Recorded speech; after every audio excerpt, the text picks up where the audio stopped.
Hello everyone of class 11th. Now the next topic is to prove conservative force is negative gradient of potential energy.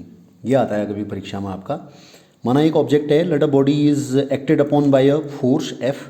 Suppose the particle is moved along x axis from a position x equal to 0 यानी कि x naught to x by means of the externally applied force F.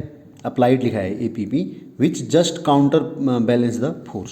माना किसी object में एक बल लगाया और बल लगा के उसको x नॉट से क्या कर दिया, x तक डिस्प्लेस कर दिया. x नॉट से x तक अगर हम उसको डिस्प्लेस करें तो जो एक्सटर्नली अप्लाइड फोर्स है उसको काउंटर बैलेंस करने के लिए एक फोर्स लगेगा उसमें, उसके इनिशियल पोजीशन में आने के लिए. वो F होगा, उसी के बराबर होगा, इक्वल होगा, और डायरेक्शन क्या होगी उसकी, अपोजिट, है ना.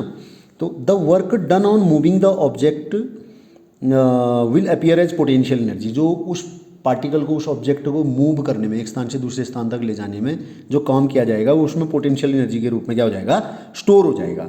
The difference in the potential energy of the particle at x and x naught is equal to the work done by the applied force on the particle in moving it from x naught to x. x naught से x तक, x naught से कहाँ तक, x तक किसी particle को move कराने में जो अमाउंट ऑफ वर्क डन होगा वो इन दोनों पोजीशन पर इसकी पोटेंशियल एनर्जी के डिफरेंसेस के बराबर होगा, ये बोला जा रहा है.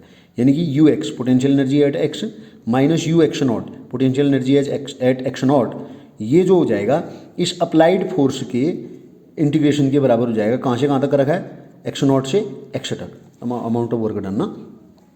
तो ये हो जाएगा. अब आप जानते हो F applied is equal to होता है माइनस F, काउंटर बैलेंस करने के लिए उसके बराबर फोर्स लगेगा ना.